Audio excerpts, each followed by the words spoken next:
What I'm going to talk about is the overburden, I guess, and we've talked about a lot of the source material for the coastal plain.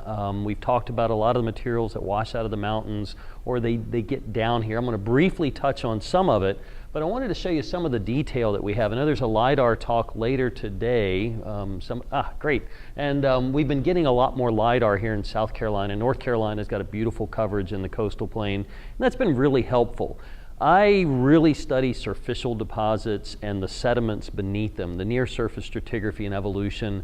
I have been fortunate enough to map some bent beds offshore, a little monocline in the offshore region. Some of them showed up in some of the tertiary deposits, and we'll try to touch on that a little bit. How many people have ever been to ever been in a marsh?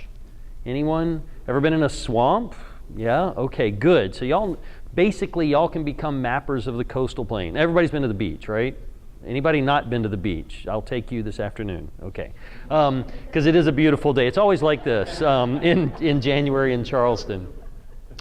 This is one of our maps. For those of y'all who have been canoeing, this is the Black River. It comes in, makes a 90-degree bend, and then comes between these barrier beach ridges. It's actually probably a location of an old inlet. But y'all can see there's high ground here, low ground, and if you look in the LiDAR, can you see these little sweeping features? Can you see those in there? And yes, I do teach, so I do ask lots of questions. These are old tidal creeks. If you go out there and you do a vibrocore, a little shallow core, just 1 meter to 3 meters deep, you're going to see muds where it got backfilled and probably some tidal creek channels and sands and materials. Then you'll get into an older surface. We were out in the field doing that yesterday. But this is on the modern landscape. This is an old barrier island. This is inshore. And I will have a little map in the top right that should show you where we are with a little red dot on most places. In the coastal plain, like they said, things happened up in here to supply sediment to the coastal plain. Here is, what's that? What? Yeah, that was the sole purpose of these, was to supply sediment down here to the coastal plain. This is the Cretaceous shoreline, some tertiary shorelines, and then we had the last glacial maximum when sea level was lower. Aaron touched on that just a little bit when we started hopping back and forth on the sea levels, and I will get to that point here in just a minute. But I wanted to show you sort of the variety of the shorelines. Just a little bit off, but in South Carolina, we're fortunate to have about 2/3 of the state is actually coastal plain, and so that's why it's the most interesting part. Some of our friends from Congaree up in this area are actually in the center part of the state. We'll like to see some of these features. But let's start up in the uplands. Some of those terrains that we looked at. This is Linville Falls up in North Carolina.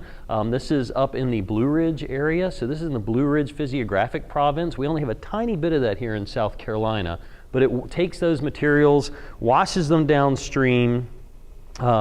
They come down into the fall zone, and this is actually the spillway in Columbia. This is actually Piedmont rocks. So these rivers are coming out of the Blue Ridge, across the Piedmont, and then they're dropping down in the coastal plain. Here's some of the structures that you can see in those Piedmont rocks. All of those sediments go to the edge of the shelf, or what was the shelf at that time, and as sea level rises and falls, these materials that are coming off the mountains are piling up. You can see this in ditches after a rainstorm. It's the same mechanism. You've got sediments moving off the high. When they hit the water, they slow down and drop out, and you end up with all these different features. You end up with deltas, you end up with little beaches, barrier islands, swamps, marshes, estuaries, all these different areas in here. In South Carolina, the Cretaceous is very prevalent. This is the Intracoastal Waterway. You can see up here, up near Myrtle Beach, it cuts through a lot of Cretaceous rocks. And if you go up there, you can find these large shells, and you can find belemnites. Any of you familiar with PD belemnites? I'll try not to do that as much. You can actually find a lot of those. Above the Cretaceous, we have something called the Eocene, so after the dinosaurs have gone extinct. And if you go into near Lexington County, near Columbia, how many people have seen this before or been there? This is Peachtree Rock. Have y'all not been there? Okay, I'm looking at Congaree because I was like, oh, excited about that. Y'all should go. It's just down a little bit south, just out of Columbia, and it's this rock that's sticking up there. And so all these marine sediments were deposited, and now these sediments are eroding away and getting carried down to the coastal plain. Okay, so now we're having denudation of the old marine surfaces, and now these are being swept down the coast.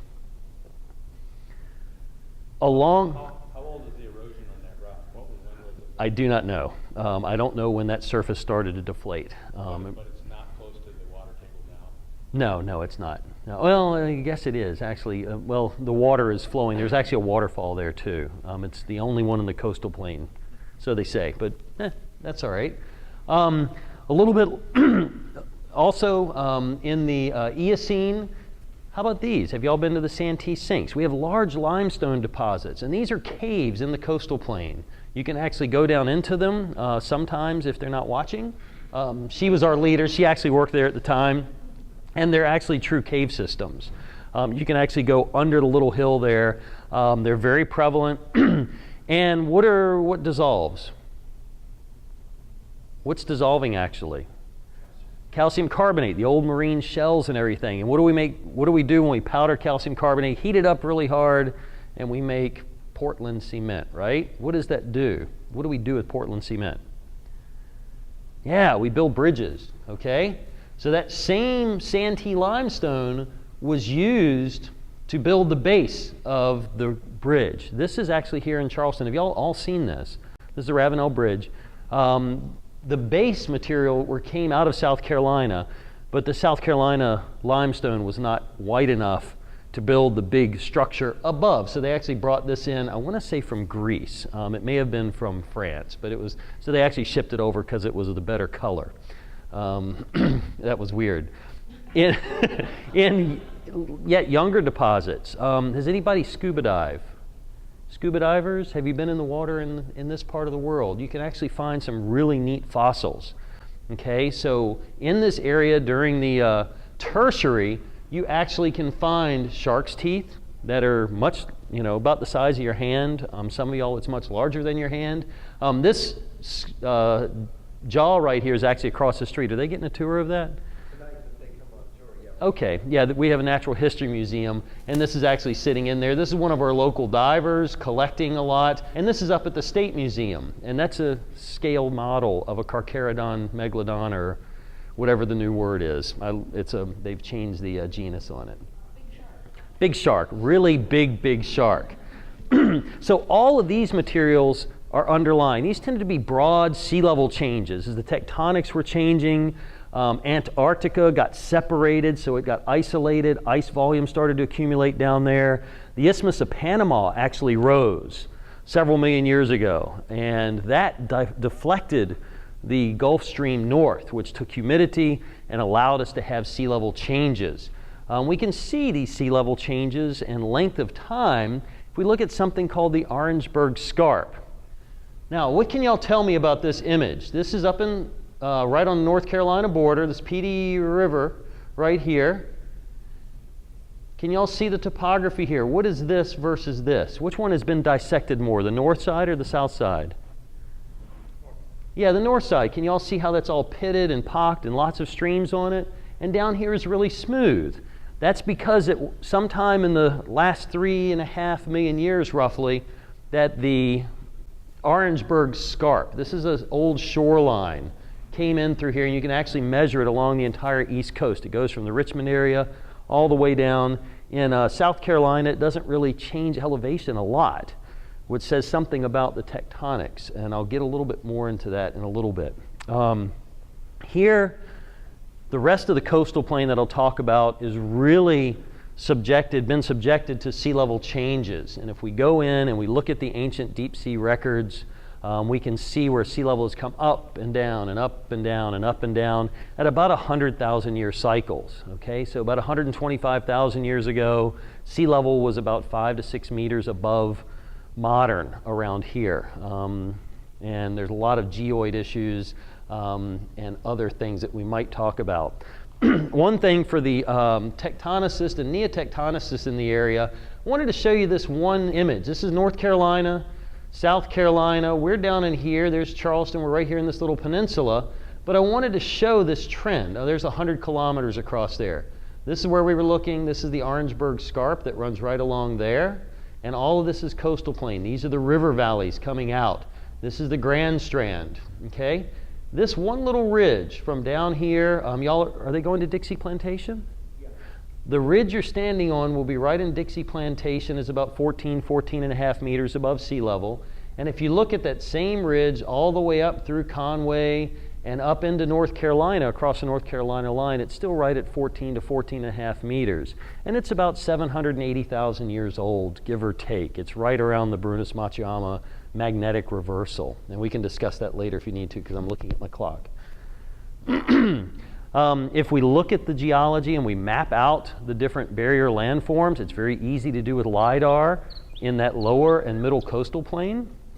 These are all the sand ridges that we can identify. There might be a few more out there that we haven't gone in and ground truthed yet. But there are lots of barrier beach ridges, and you can see them. You can see these old lines, big piles here. There's a lot of sediment distribution. Some of the rivers seem to belch out more sediment at certain time periods than others, which is a really interesting feature of the areas. We can date them. And if I was in class, I'd make other jokes. Here we are in Charleston, is right here. We're right there at that point. This is Folly Beach, different areas. But you can see the ages going back from the modern, Pleistocene, on back. This is that Hollywood Barrier Island. Y'all are going to Hollywood if you go out to Dixie Plantation. And that may be, it's much older than 300 or 500,000 years old based on some different dating techniques that we've been using. What is this? Cypress swamps, yeah. So imagine sea level's low. It's 100 kilometers from here out at the edge of the shelf. Depending on climate change and precipitation, swamps and vegetation extended out to the edge of the shelf. As sea level began to rise, we start to flood these swamps, and then we start getting more marsh areas, okay? I put the little stork picture in there for any bird people. This is on the modern coast. You've got the marshes formed, and it's inundating the headlands, the mainland, the barrier islands, and eventually you'll end up with the marshes completely opening up. This is one of my students posing. She loved to do that. She's out at Colorado School of Mines now, I think. Doing very well. Lillian. Yeah, that was Lillian. And then we have the modern coast. Not only do we have earthquake hazards, but we do have a lot of coastal hazards along this part of the world. Here we can see stacks of different sea levels. That little dark layer is actually peat. So we have shells, barrier island, then we have a peat deposit, a swamp. Then we have shells and we have barrier island. So you stack those up and you keep stacking them up. On top of that, we modify this ancient land surface. What are these? Carolina bays, okay? These are not meteorite impacts. How many people have been told and believe they're meteorite impacts? We'll have a much longer discussion. I'm happy to have that discussion with you. I get real frustrated by it sometimes. But these are sand rims of different sizes, different orientations, different ages that come through. We have lots of dunes. This is Sandy Island.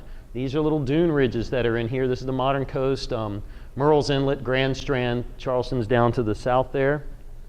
I'm almost done.